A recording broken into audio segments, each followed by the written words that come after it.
প্রতিটা কদমে কদমে ইয়াকিন আর ঈমান, আল্লাহর উপরে বিশ্বাস, তাওয়াক্কুল আর ভরসার মাত্রা কতটুকু থাকলে বিশ্বনবী প্রায়শই এই কথা উচ্চারণ করেন, লা তাহজান ইন্নাল্লাহা মা'ানা। দুশ্চিন্তা করো না, আমাদের সাথে আরেকজন আছেন, আল্লাহ তাআলা আমাদের সাথে।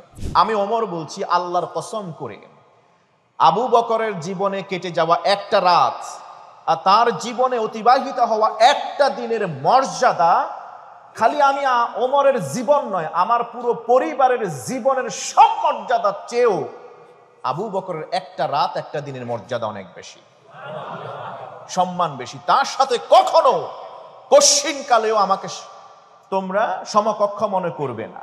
সময়টা চলছিল খলিফা ওমর ইবনে খাত্তাব রাদিয়াল্লাহু তাআলা আনহুর শাসনকাল। ওই সময় স্বাভাবিকভাবে প্রত্যেক খলিফারে কিছু কিছু একান্ত মানুষ থাকেন যারা ওই খলিফাকে বেশি পছন্দ করেন, প্রশংসা করেন।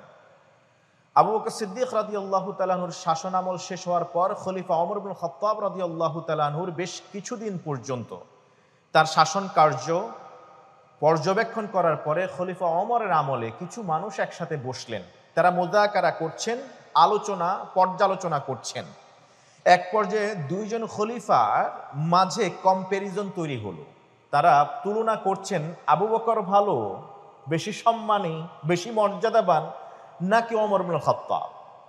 তো ওই সময়ে যারা স্বাভাবিকভাবে যেই রেইনটা চলছে, শাসনামলটা চলছে, সেই শাসনামলের শাসকের প্রশংসাই করবেন বেশি, এটাই স্বাভাবিক। ঠিক তেমনটাই ঘটল। আবু বকর রাদিয়াল্লাহু তাআলা আনহুকে একটু খাটো করে ওমর ইবনে খাত্তাব রাদিয়াল্লাহু তাআলা আনহুর মর্যাদা, প্রশংসা, তার যোগ্যতা এটাকে বেশি করে দেখা হচ্ছিল। বাই দ্য ওয়ে, এই তথ্যটা পৌঁছে গেল খলিফা ওমর ইবনে খাত্তাব রাদিয়াল্লাহু তাআলা আনহুর কানে। ওমর ইবনে খাত্তাব রাদিয়াল্লাহু তাআলা আনহু সবাইকে জড়ো করলেন। আমি যে ঘটনা বলছি সিরাতে নববিয়া বিদায়া ওয়ান নিহায়া থেকে এবং আরো বেশ কিছু ঐতিহাসিকদের মতামত থেকে আমি তুলে ধরছি। ওমর ইবনে খাত্তাব রাদিয়াল্লাহু তাআলা আনহু সবাইকে জমায়েত করলেন। জমায়েত করে বললেন, ওয়াল্লাহি লাইলাতুন মিন আবি বকরিন খায়রুম মিন আলি ওমর, ওয়াল্লাহি ওয়া দীনুন ওয়া নাহারুম মিন আবি বকরিন খায়রুম মিন আলি ওমর। আমি আল্লাহর কসম করে বলছি, যারা আমাকে আবু বকরের উপরে প্রাধান্য দাও, সম্মানিত করার চেষ্টা করো, আমার প্রশংসা বেশি করো আবু বকরের চেয়ে, আমি ওমর বলছি আল্লাহর কসম করে, আবু বকরের জীবনে কেটে যাওয়া একটা রাত আর তার জীবনে অতিবাহিত হওয়া একটা দিনের মর্যাদা খালি আমি ওমরের জীবন নয়, আমার পুরো পরিবারের জীবনের সব মর্যাদা চেয়েও আবু বকরের একটা রাত একটা দিনের মর্যাদা অনেক বেশি, সম্মান বেশি। তার সাথে কখনো কশ্চিনকালেও আমাকে তোমরা সমকক্ষ মনে করবে না। তিনি সবচেয়ে উপরে, সুবহানাল্লাহ, তার মর্যাদার কোনো তুলনা হয় না। জানো কি তোমরা সেই রাতের কথা, সেই দিনের কথা? লাকাদ খারাজা রাসূলুল্লাহ সাল্লাল্লাহু আলাইহি ওয়াসাল্লাম ওয়া মাআহু আবু বকর আস-সিদ্দিক থুম্মা আমাদা ওয়ানতালাকা ইলা গারি সাউর। সেই রাতের কথা জানো, যেই রাতে বিশ্বনবী মুহাম্মদুর রাসূলুল্লাহ সাল্লাল্লাহু আলাইহি ওয়াসাল্লাম তার সহচর, সঙ্গী, সাথী, বন্ধু আবু বকর আস-সিদ্দিক রাদিয়াল্লাহু তাআলা আনহুকে সাথে নিয়ে গারে সাউরের দিকে রওনা করলেন। সেই রাতের তথ্য, ঘটনা কি তোমরা জানো? আমার কাছ থেকে শোনো সেই রাতের ঘটনা। وجعل يمشي ساعة بين يديه وساعة خلفه। আবু বকর সিদ্দিক ওই রাতে, যেই রাতে গারে সাউরের দিকে দুইজন রওনা করলেন, খানিকটা পর পরে দেখা যায় আবু বকর একবার বিশ্বনবীর সামনে দৌড়ায়, একবার দেখা যায় বিশ্বনবীর পিছনে অবস্থান নিয়েছেন, একবার ডানের দিকে বেশ কিছু দূর দৌড়ান, আবার বায়ের দিকে বেশ কিছু দূর সময় তিনি হাঁটেন, পর্যবেক্ষণ করেন। এই অবস্থা চলছিল। হঠাৎ বিশ্বনবী সাল্লাল্লাহু আলাইহি ওয়াসাল্লাম তাকে প্রশ্ন করলেন, ইয়া আবা বকর মা লাকা তামশি সাআতান বাইনা ইয়াদাইয়া ওয়া সাআতান খালফি। আবু বকর, ব্যাপারটা কি? বেশ কিছু সময় ধরে তোমাকে আমি লক্ষ্য করছি, একবার আমার সামনে, একবার পিছনে, একবার ডানে, একবার বায়ে তুমি দৌড়াদৌড়ি করছো, সোজাভাবে চলতে পারো না। আমি যেভাবে স্ট্রেইট ওয়েতে যাচ্ছি ওভাবে তুমি যেতে পারো না। আবু বকর সিদ্দিক ইবনু আবি কুহাফা রাদিয়াল্লাহু তাআলা আনহু তিনি জবাবে বললেন, ইয়া রাসূলুল্লাহ, আমি যখন আপনার সাথে সাথী হয়ে হাঁটি, হঠাৎ মনে আসে না জানে সামনে থেকে কোনো তীর আসছে আপনাকে আঘাত করার জন্য। কারণ ইতোমধ্যেই আরবের মুশরিকরা ঘোষণা করেছে আপনার মাথা যে সংগ্রহ করে তাদের কাছে জমা দিতে পারবে তার বিনিময়ে 100 উট তাকে পুরস্কার দেয়া হবে। 100 উট এর বর্তমান বাজার দর তুলনা করে আপনি পারবেন না। এআই কে প্রশ্ন করলেও সে দিতে পারবে না, একটা লামসাম ধারণা দিবে। ওই সময় অন অ্যান এভারেজ একটা উটের দাম ছিল 8600 সৌদি রিয়াল। যদি আমরা কল্পনা করি এভারেজ, তাতে হয় 8,60,000 সৌদি রিয়াল, যা বাংলাদেশি টাকায় বর্তমানে প্রায় 2,30 থেকে 40 লক্ষ টাকা। আর যদি উটগুলি আরো মর্যাদাবান হয়, যুদ্ধের উট, দ্রুত ক্ষিপ্র গতিতে চলতে পারে, মরুভূমির জাহাজের ভূমিকায় অবতীর্ণ হতে পারে, এমন উট যদি হয়ে থাকে তাহলে বর্তমানের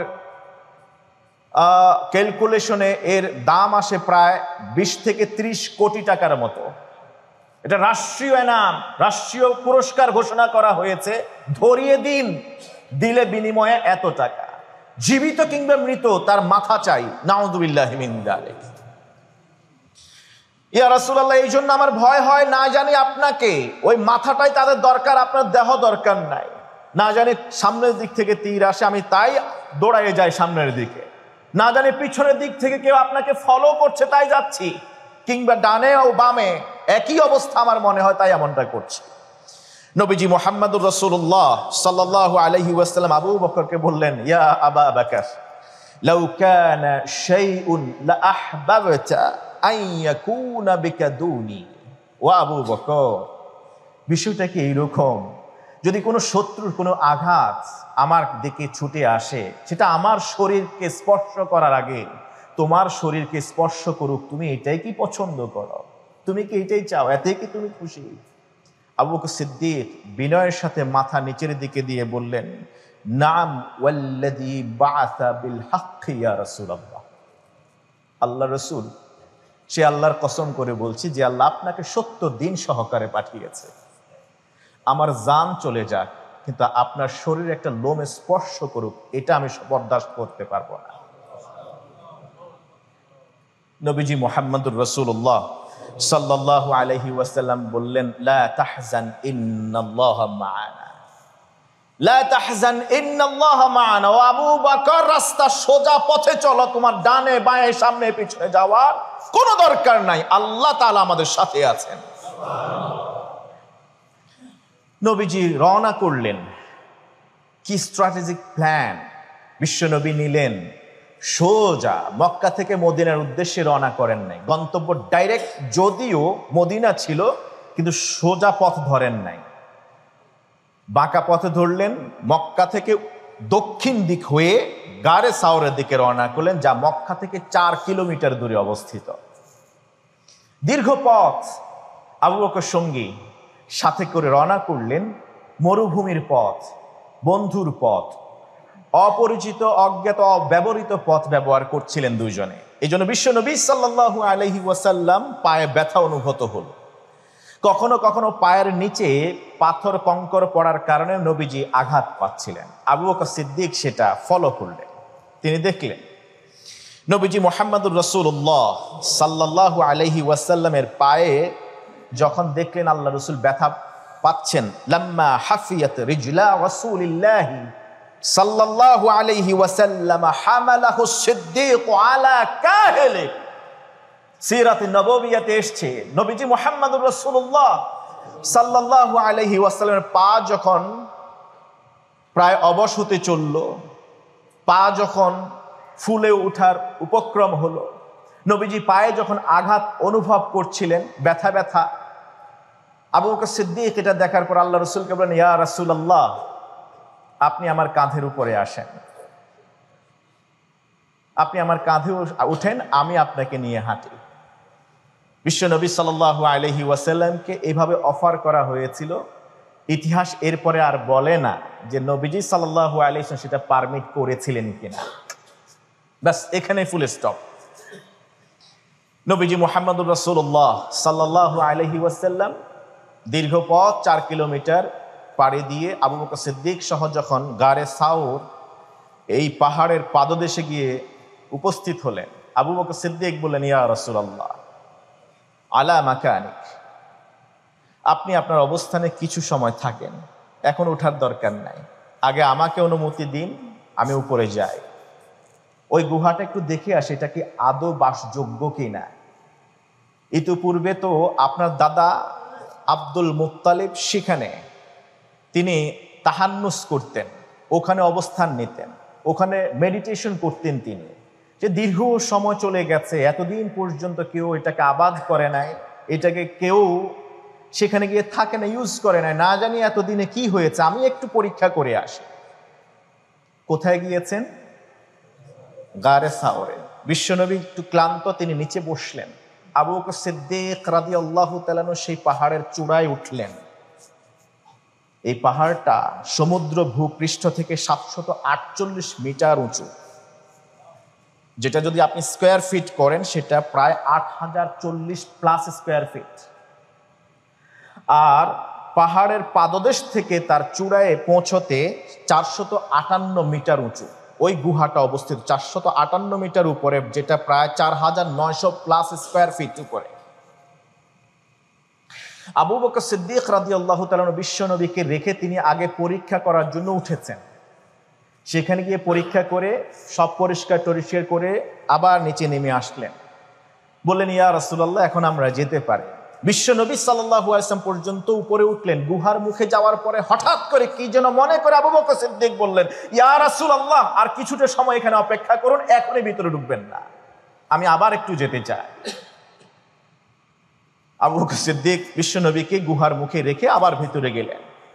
যাওয়ার পরে তিনি তাকায় দেখলেন গুহার ভিতরে বেশ কিছু গর্ত আছে, খোপ খোপ গর্ত করা, বহু পুরানা।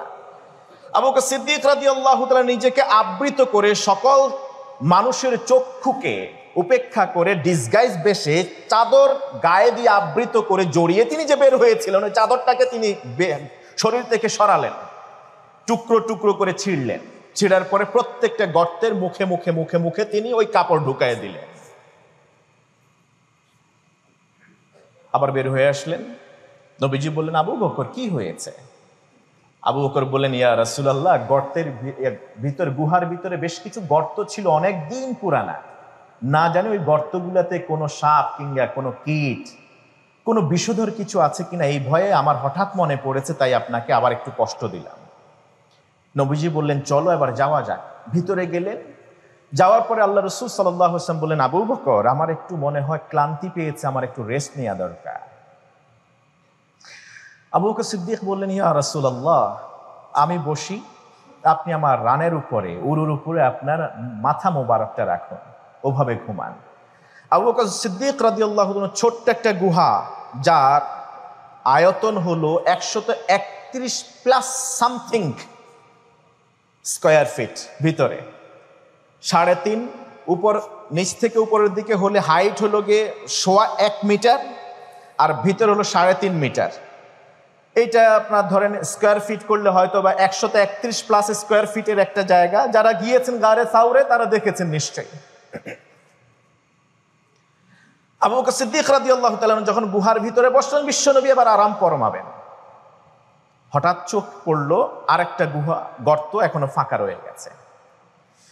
নবীজি মুহাম্মদুর রাসূলুল্লাহ সাল্লাল্লাহু আলাইহি ওয়াসাল্লাম ইতোমধ্যে তার মাথা মোবারক আবু বকর সিদ্দিক রাদিয়াল্লাহু তাআলা রান মোবারক উপর রাখলেন, আরাম ফরমাচ্ছেন। আবু বকর সিদ্দিক ওই গুহার দিকে তার পাটা ঢুকে নেন, ফাআলকামাহু কাআবাহু, তিনি তার ওই যে পায়ের যে গোড়ালি আছে, গোড়ালিটা গর্তের ভিতরে ঢুকাইয়ে দিলেন। ফাজাআলাতিল আফাঈ তানহাশুহু ওয়া দুমুউহু তাসিল, ভিতরে থেকে যে সাপ ছিল, বিষধর সাপ, তা ওই পায়ের গোড়ালির মধ্যে ছোবল মারছিল একের পর এক। নবীজির ঘুম ভেঙে যাবে, তিনি কষ্ট পাবেন, দীর্ঘ ক্লান্তি পরিশ্রান্ত এই সময়টা ব্যাঘাত ঘটবে নবীজির আরামের, এটা আবু বকর হতে দেন নাই। তাই তিনি চিৎকার করলেন না, উহা শব্দ করলেন না, ডানে বায়ে একটু নড়েও বসলেন না, কিসে দংশন করছে সেটাও একবার তিনি দেখলেন না। রহমাতুল লিল আলামিনের জন্য তিনি আগেই বলেছেন, ইয়া রাসূলুল্লাহ আমার জীবন যাক, তারপর আমার শরীর শেষ হয়ে যাক, আপনার শরীর একটা পশম যেন শত্রুরা স্পর্শ করতে না পারে, এটাই আমার খায়েশ। আবু বকর সিদ্দিক রাদিয়াল্লাহু তাআলা ব্যথা সহ্য করতে না পেরে তিনি দু চোখের পানি ছেড়ে দিলেন। চোখের পানি সাধারণত হালকা গরম থাকে। রাহমাতুল আলামিন আরাম ফরমাচ্ছেন, তিনি যখন ঘুমান তার চোখ বন্ধ কিন্তু অন্তর্দৃষ্টি খোলা থাকে। তিনি যখন ঘুমান তার কান খোলা থাকে, তার অন্তর জাগ্রত থাকে। সুবহানাল্লাহ। তার অন্তর আর আমাদের অন্তর, তার অন্তর্দৃষ্টি আর আমাদের অন্তর্দৃষ্টি এক না। আমরা ঘুমিয়ে গেলে ফুকাহা এ আযম তারা বলে নতুন করে ওযু করে নামাজ পড়তে হয়। রহমাতুল লিল আলামিন ঘুমায় গেলে তার নতুন করে ওযু করে নামাজ পড়ার কোনো দরকার হয় না।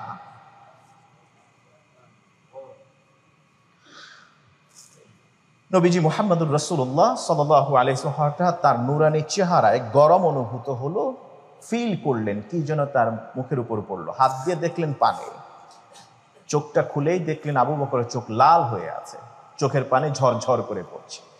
নবীজি সাল্লাল্লাহু আলাইহি ওয়াসাল্লাম আবু বকরকে বললেন, আবু বকর কি হয়েছে? আবু বকর সিদ্দিক বললেন, ইয়া রাসূলুল্লাহ ওই গুহার ভিতর থেকে কিসে যেন দংশন দিয়েছে। নবীজি দেখলেন পা মুবারক। আবু বকর সিদ্দিক বললেন, লা তাহজানিন্নাল্লাহা মা'ানা। প্রতিটা কদমে কদমে ইয়াকিন আর ঈমান, আল্লাহর উপরে বিশ্বাস, তাওয়াক্কুল আর ভরসার মাত্রা কতটুকু থাকলে বিশ্ব নবী প্রায়শই এই কথা উচ্চারণ করেন, লা তাহজান ইন্নাল্লাহা মা'ানা। দুশ্চিন্তা করো না, আমাদের সাথে আরেকজন আছেন, আল্লাহ তাআলা আমাদের সাথে আছেন। নবীজি মুখের লালা মুবারক নিলেন, ওই ক্ষত জায়গায় লাগাই দিলেন, সাথে সাথে বিষ নেমে গেল। আবু বকর সিদ্দিক বলেন, আমি আগের চেয়ে অনেক বেশি সুস্থ হয়ে গেছি। 3 রাত সেখানে ছিলেন। নবীজি সাল্লাল্লাহু আলাইহি ওয়াসাল্লাম আগে প্ল্যান করেছিলেন, a good plan is half done of the works. কাজের অর্ধেক হয়ে যায় যদি কেউ ভালো একটা প্ল্যান করতে পারে। রাসূলুল্লাহ সাল্লাল্লাহু আলাইহি ওয়াসাল্লাম এই যাত্রায় কারা তাকে সহযোগিতা করবেন এটাও তিনি ঠিক করে রেখেছিলেন আগেই। খবর সংগ্রহ করবার জন্য একজন লোক দরকার, যে মক্কাবাসীরা কি সিদ্ধান্ত গ্রহণ করছে, সেই আলোকে পরবর্তী রাস্তা, পরবর্তী যাত্রা তিনি শুরু করবেন।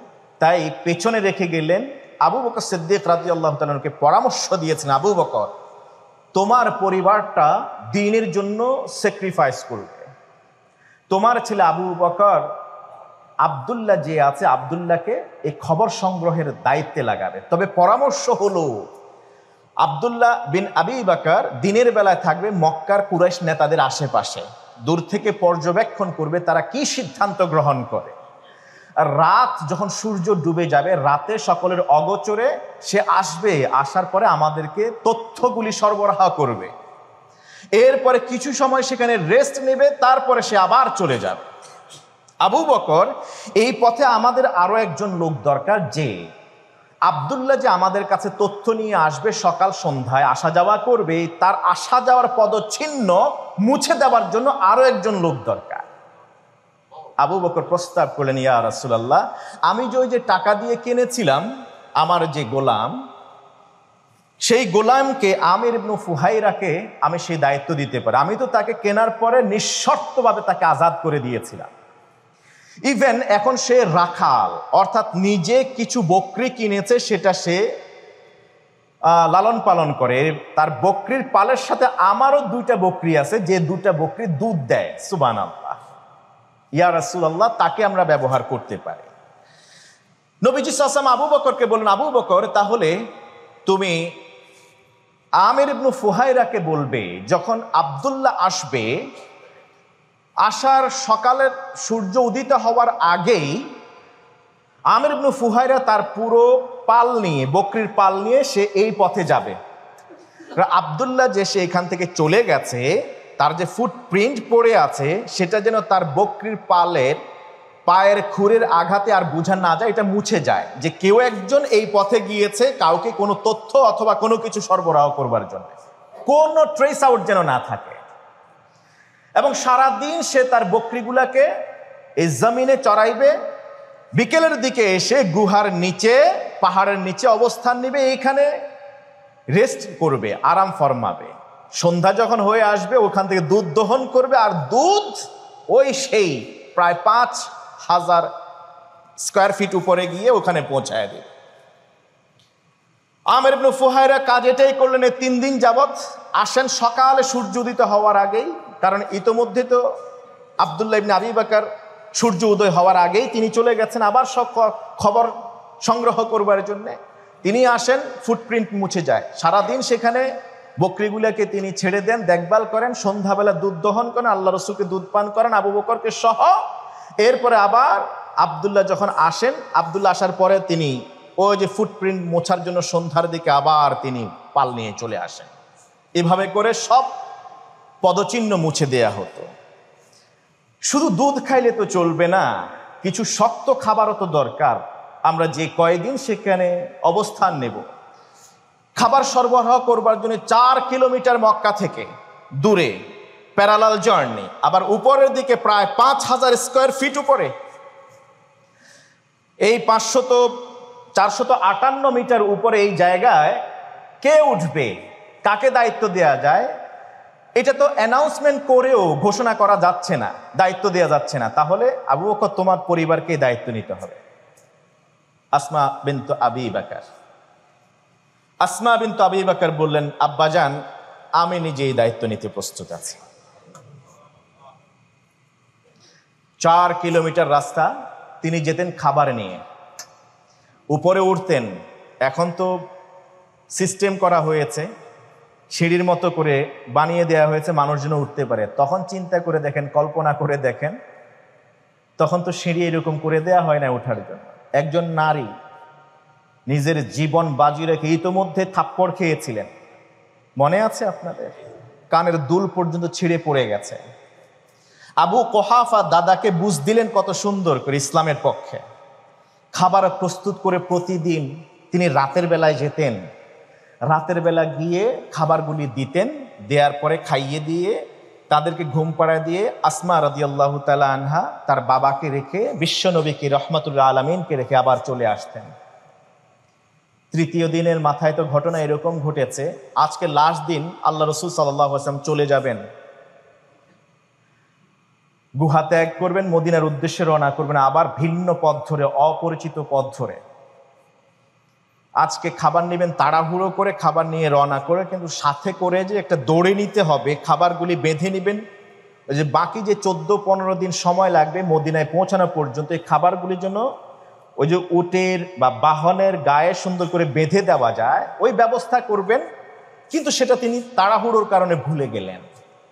খাবার নিয়ে গেলেন, উপরে উঠলেন, উঠার পরে খাবারগুলি দিলেন। হঠাৎ মনে আসলো, যখন তিনি বলছিলেন আব্বাজান এগুলি এখন খাবেন, আর এইগুলি আপনারা সাথে করে বাহনের পিঠে বেঁধে নিয়ে যাবেন, তো সেখানে রশি পাবেন কোথায়, দড়ি পাবেন কোথায় এগুলি বাঁধার জন্য? আবু বকর বললেন, দড়ি আনো নাই? আসমা বিনতে আবি বকর বললেন, আব্বাজান আমি তো ভুলে গিয়েছি। তার কোমর বন্ধনে ছিল, কোমর বন্ধনীটাকে খুললেন, খোলার পরে সেটাকে 2 ভাগে ভাগ করলেন, 2 টুকরা করে, 1 টুকরা আবার নিজের কোমর বেঁধে নিলেন, আর 1 টুকরা দিয়ে সেই খাবারগুলিকে ঝুলায় দেওয়ার জন্য ওই টুকরাটা দিয়ে দিলেন।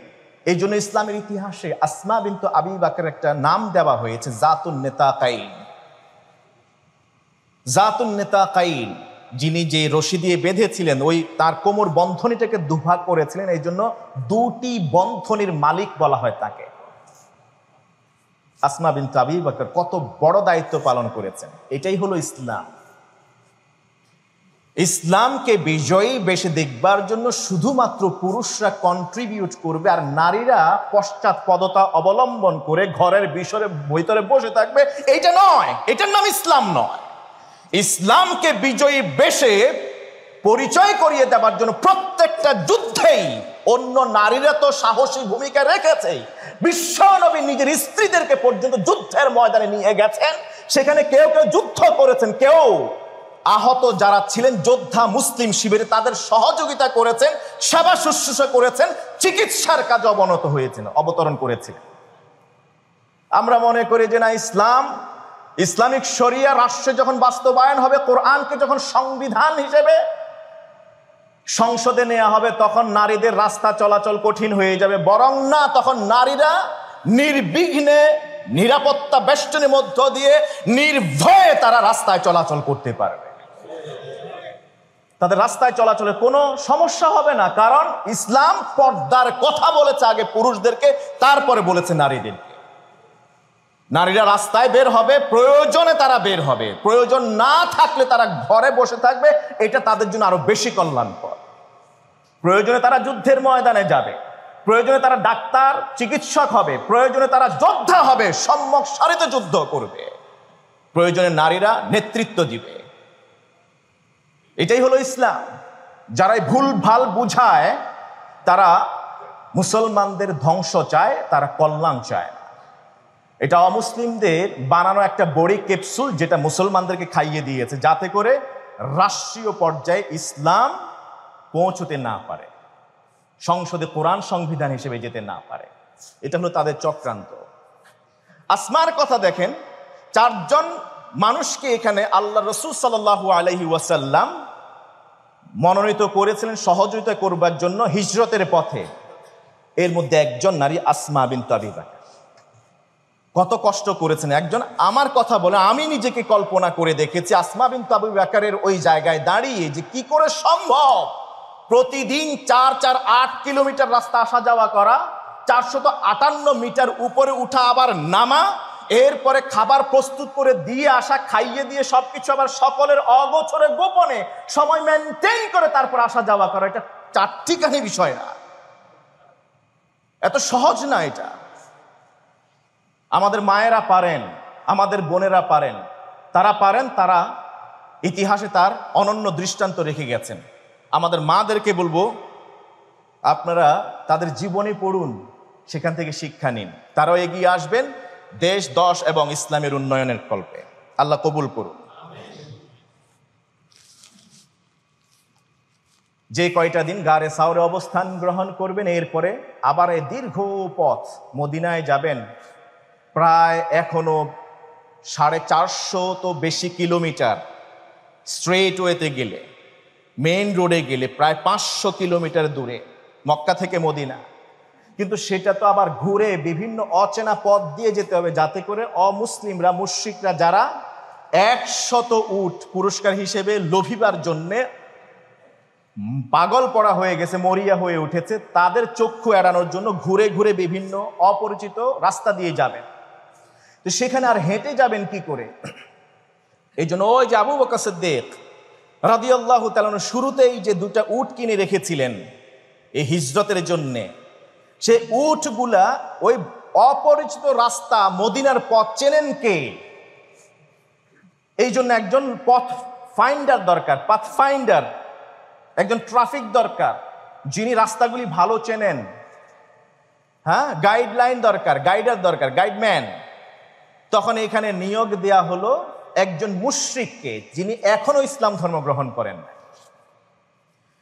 মুশরিক আব্দুল্লাহ ইবনে উরাইকিত, তাকে নিয়োগ দিলেন ইসলামের প্রয়োজনে, নিজের কল্যাণে, দেশের স্বার্থে প্রয়োজনে অমুসলিমদের সাথেও চুক্তি করা না নিষেধ? অমুসলিমদের সাথে সর্বোচ্চ সৌজন্য, সদ্ব্যবহার করতে বলা হয়েছে। নবীজি সাল্লাল্লাহু আলাইহি ওয়াসাল্লাম বসে আছেন সাহাবীদের সহ, একটা মৃত খাটিয়ে যাচ্ছিলেন, আল্লাহ রসুল দাঁড়িয়ে গেলেন, অন্য সাহাবীরা বসা ছিলেন। সাধারণত নবীজি দাঁড়ালে সাহাবীরা দাঁড়ায় থাকেন, নবীজি বসলে সাহাবীরা বসে যান। কখনো তার উল্টা হয় না, নবীজি দাঁড়িয়ে আছেন, সাহাবীরা বসে আছেন, সাহাবীরা বসে আছেন, নবীজি দাঁড়িয়ে আছেন, এমনটা কখনো হয় না। কারণ সবাই বিশ্ব নবীর পদাঙ্ক প্রতি সেকেন্ডে সেকেন্ডে তারা অনুসরণ করেন। নবীজি যখন দাঁড়িয়ে গেলেন, সাহাবীরাও দাঁড়িয়ে গেলেন। সাহাবীরা বললেন, ইয়া রাসূলুল্লাহ, আপনি দাঁড়িয়ে গেলেন, বললেন দেখছো না একটা মৃত মানুষ যাচ্ছে, খাটিয়া বহন করে নিয়ে যাচ্ছে। সাহাবীরা বললেন, ইয়া রাসূলুল্লাহ, এটা তো কোনো মুসলমানের মৃত বডি না, এটা তো অমুসলিমের মৃত বডি। বিশ্বনবী সাল্লাল্লাহু আলাইহি ওয়াসাল্লাম বললেন, তাতে কি হয়েছে? এইটা কি একটা মানুষের আত্মা নয়, মানুষের বডি নয়? সুবহানাল্লাহ, এ তো মানুষ। আল্লাহ তাআলা এই সব সৃষ্টির উপরে মানুষকে তিনি সম্মানিত করেছেন। সুবহানাল্লাহ। এই জন্য সমাজে আল্লাহর সৃষ্ট বান্দা হিসেবে মুসলিম অমুসলিম নির্বিশেষে সবাই একসাথে বসবাস করবে, প্রত্যেকে প্রত্যেকের ধর্ম স্ব অঙ্গনে পালন করবে, ধর্মীয় স্বাধীনতা থাকবে, প্রত্যেকে প্রত্যেকের অধিকার ভোগ করবে। এইখানে কোনো দাঙ্গা বাজানোর অথবা কোনো বিকল্প কোনো উস্কে দেওয়ার কোনো সুযোগ। আব্দুল্লাহ ইবনে উরাইকিত অমুসলিম ছিলেন, মুশরিক ছিলেন, তাকে আল্লাহ রাসূল সাল্লাল্লাহু আলাইহি ওয়াসাল্লাম নিয়োগ দিয়েছিলেন হিজরতের পথে গাইডলাইন হিসেবে। সুবহানাল্লাহ, গাইড হিসেবে তিনি তাকে নিয়োগ দিলেন। এবং তিনি দেখেন আল্লাহ রাসূল সাল্লাল্লাহু আলাইহি ওয়াসাল্লামকে এমন পথ দিয়ে নিয়ে গিয়েছিলেন, অমুশরিকরা সুরাকা তখন ইসলাম ধর্ম গ্রহণ করেন, যিনি আল্লাহ রাসূলকে পেয়েও গিয়েছিলেন লাস্ট মুহূর্তে, পুরো রাস্তা তিনিও খুঁজে বের করতে পারেন নাই। সুবহানাল্লাহ। নবীজি যখন প্ল্যান করেন, বেস্ট অপশনটা তিনি চুজ করেন। তিনি তো ওই যে আব্দুল্লাহ ইবনে উরাইকিত বলতে পারতেন যে না, উনি তো অমুসলিম, অমুসলিমদের স্বাভাবিকভাবে অমুসলিমের প্রতি দয়া দরদ ভালোবাসা বেশি থাকবে, সে মূলত আমাদেরকে ট্র্যাপে ফেলে আমাদেরকে ধরায় দিবে, না তাকে আমরা মনোনীত করব না, নিয়োগ দেব না। এটা করেন নাই। বিশ্বনবী সাল্লাল্লাহু আলাইহি ওয়াসাল্লাম আগেই বলেছিলেন তিনি মানুষকে রিড করতে জানতেন, তিনি মানুষকে এক্সপ্লোর করতে জানতেন। সুবহানাল্লাহ। এই ক্ষমতা দিয়েছিলেন কে? আল্লাহ সুবহানাহু ওয়া তাআলা। আবু মুসআব আল মাক্কি রাহিমাহুল্লাহ তিনি বলছেন, নবীজি মুহাম্মদুর রাসূলুল্লাহ সাল্লাল্লাহু আলাইহি ওয়াসাল্লাম যখন ওই যে ছোট্ট গুহাটার ভিতরে এখনো আছেন, এদিকে আরবের মক্কার প্রত্যেক কবিলা থেকে যুবকরা, কিশোররা, তরুণরা তারা বের হয়ে গেল রাস্তায়। প্রত্যেকের তো লোভ আছে। কিসের লোভ যেন? 100 উট পুরস্কার। যেন বিষয় না, ওই সময় 1টা 2টা উট যাদের থাকে তারাই বড়, ওদের সমাজের অর্থবিত্তবান বলা হয়, আর 100 উট জিতবে। তাই ওই কবিলা থেকে, প্রত্যেক গোত্র থেকে কিশোর, যুবকরা, তরুণরা সেখান থেকে বের হলো। ওয়া মাআহুম ইসিয়ুহুম ওয়া কিসিয়ুহুম ওয়া হিরাওয়াতুহুম, তাদের প্রত্যেকের হাতে ছিল লাঠি, তীর এবং কিছু অস্ত্র যেটা দিয়ে মানুষকে ঘায়েল করা যায়। রাস্তায় বের হয়ে আল্লাহ রাসূলকে খুঁজতে শুরু করলেন। নবীজি সাল্লাল্লাহু আলাইহি ওয়াসাল্লাম ওই গুহার ভিতরে। আবু মুসাব আল মাক্কি রাহিমাহুল্লাহ তিনি বলছেন, এই ঘটনা আল বিদায়া ওয়ান নিহায়ায় নকল করা হয়েছে। ইবনে কাসির রাহিমাহুল্লাহ এই ঘটনা বর্ণনা করছেন। আবু মুসাব আল মাক্কি তিনি বলছেন, আমি 3 জন মানুষকে দেখলাম একসাথে কথা বলছেন। এর মধ্যে একজন যায়েদ ইবনে আরকাম, একজন মুগীরা ইবনে শুআবা, আরেকজন আনাস ইবনে মালিক রাদিয়াল্লাহু তাআলা আনহুম। এই 3 জনে কথা বলছেন। কোন বিষয়ে কথা বলছেন? ওই যে হিজরতের রাতে ওই গুহায় কিভাবে ছিলেন আল্লাহ রাসূল, কেন মুশরিকরা ওই যে পুরস্কার লোভীরা গুহার মুখ পর্যন্ত গেলেন কিন্তু আল্লাহ রাসূলকে খুঁজে পান নাই। এটা অবিশ্বাস্য কাহিনী। ওই সময় এটা চর্চা হচ্ছিল সাহাবীদের মাঝে যে এত উপরে 458 মিটার উপরে উঠা হলো, পায়ের নিচের দিকে তাকালেন পর্যন্ত আবু বকর সিদ্দিক রাদিয়াল্লাহু তাআলা যেখানে তিনি বললেন, খাইফান ইয়া রাসূলুল্লাহ লাউ নাযারা আহাদুহুম তাহতা কাদামাইহি লারাআনা। সহিহ বুখারীর riwayat, ইয়া রাসূলুল্লাহ যদি এই যে গুহার উপরে তাকায় দেখেন নাঙা তরবারি নিয়ে শত্রুরা আপনার মাথা নেবার অপেক্ষায় আছে, ইয়া রাসূলুল্লাহ আমার তো ভয় হচ্ছে যদি তারা পায়ের নিচের দিকে তাকায় তাহলে আমাদেরকে তো ধরে ফেলবে, দেখে ফেলবে। নবীজি বললেন, মা যান্নুকা বিইথনাইনি আল্লাহু সালিসুহুমা ইয়া আবা বকর। আবু বকর তোমার ধারণা কি আমরা 2 জন এই গুহায় ভাবছো আমরা 2 জনেই আছি? আমরা 2 জন নই, আমরা 3 জন। সুবহানাল্লাহ। আর তৃতীয় জন কে? আল্লাহ। যাদের 2 জনের সাথে তৃতীয় জন আল্লাহ আছেন তার ব্যাপার, ওই আল্লাহর ব্যাপারে তোমার ধারণা কি? তুমি ভাবছো যে আল্লাহ আমাদেরকে দেখাই দিবেন এখানে? সুবহানাল্লাহ, সুবহানাল্লাহ। মা যন্নুকা বিইথনাইনি আল্লাহু সালিসুহুমা। ওই তিনজন, যায়েদ ইবনে আরকাম, মুগীরা ইবনে শুবা, আনাস ইবনে মালিক, তারা গল্প করছেন অবিশ্বাস্য ঘটনা নিয়ে। সেখান থেকে একজন বলছিলেন, লাইলাতুল গা, ওই রাত্রের বেলায় আমার আল্লাহু শাজারাতান, আল্লাহ তাআলা একটা গাছকে নির্দেশ করলেন। ফাখারাজাত, ওই গাছটা আপন জায়গা থেকে রুট সহ উঠে আসলো। সুবহানাল্লাহ। ফাখারাজাত ফি ওয়াজহি রাসূলিল্লাহি সাল্লাল্লাহু আলাইহি ওয়াসাল্লাম তাসতুরুহু, ওই গাছটা এসে ঢালপালা সহ গুহার মুখে দাঁড়ায় গেল আল্লাহ রাসূলকে ছায়া দেওয়ার জন্য, তাকে ঢেকে নেওয়ার জন্য। ওয়া আন্নাল্লাহা বাআসাল আনকাবুত, আল্লাহ তাআলা ইন দ্য মিন টাইম মাকড়সা পাঠালেন। ফানাসাজাত মা বাইনাহুমা, মাকড়সা গাছ আর গুহার মুখের সম্মুখ ভাগে সে জাল বুনতে শুরু করলো। ফাসাতারাত ওয়াজহা রাসূলিল্লাহি সাল্লাল্লাহু আলাইহি ওয়াসাল্লাম, ওই মাকড়সাগুলি জাল এত কঠিন ভাবে বুনেছে যে বাহির থেকে বিশ্বনবী ভিতরে আছেন সেটা বোঝার কোনো উপায় নাই। ওয়া আমারাল্লাহু হামামাতাইন ওয়াহশিয়াতাইন, আল্লাহ সুবহানাহু ওয়া তাআলা এরপর বুনো দুটি কবুতরকে পাঠালেন। বুনো দুটি কবুতর পাঠানোর পরে হাত্তা ওয়াকাতা বাইনাল আনকাবুতি ওয়া বাইনাশ শাজারা, যে গাছটা এবং যে জাল বুনা হয়েছে, পাতা হয়েছে মাকড়সা কর্তৃক, এই দুয়ের মাঝখানে গিয়ে কবুতর দুইটা বসে গেছে। যখন যুবকরা তাদের অস্ত্র শস্ত্র নিয়ে উপরে উঠলো, নিচের দিকে তাকালো, একজন দূর থেকে বলল, গুহার ভিতরে দেখো কেউ আছে কিনা। তাকাতে দেখলো হঠাৎ দুটি কবুতর বসে আছে।